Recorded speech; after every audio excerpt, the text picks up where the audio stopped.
थी छा बेडोरुसी एलाज क्या हल्को एडो समझो थी छा मेड़ियूं करे लंघजी अचा हल्को एडो समझो थी छा बेडोरुसी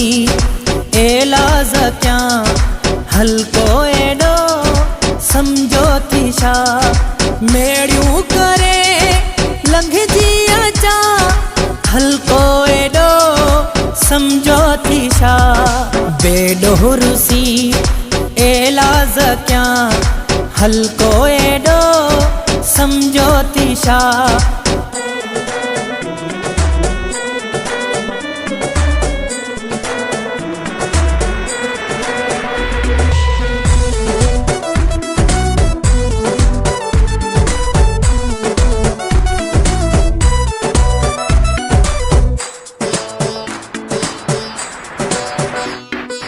हकते हुजी है अचा एलाज छा पेरे पवा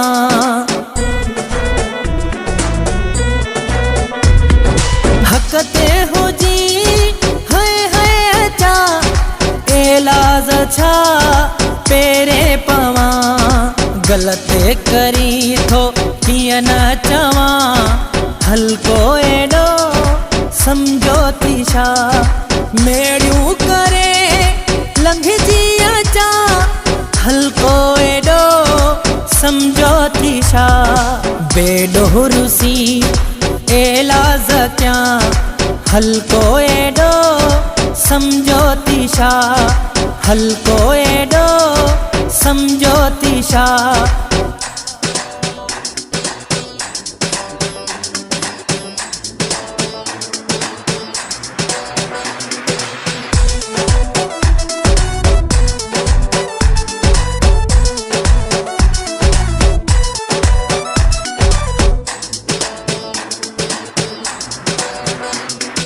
ॻाल्हि असूल जी आहे मिठा कंहिंखां बि पुछ चाहे मिठा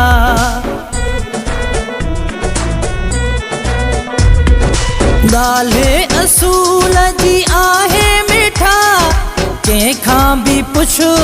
चाहे मिठा ॾोहो हुजे त ॾंडु ॾियां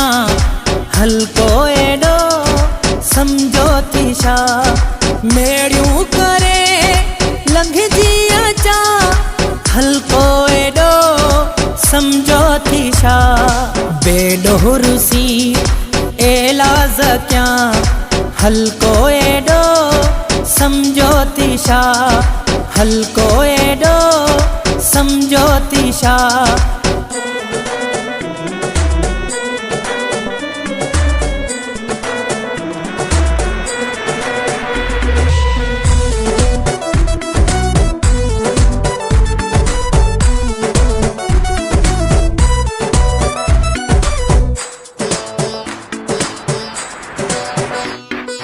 रे सुचवे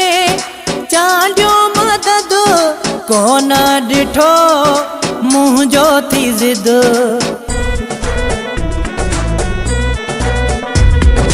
रे सुचवे चांडियो मदद कोन ॾिठो मुंहिंजो थी ज़िद तुंहिंजे अची दर ते किरां हल्को एडो समझो थी छा मेड़ियूं करे लंघजी अचा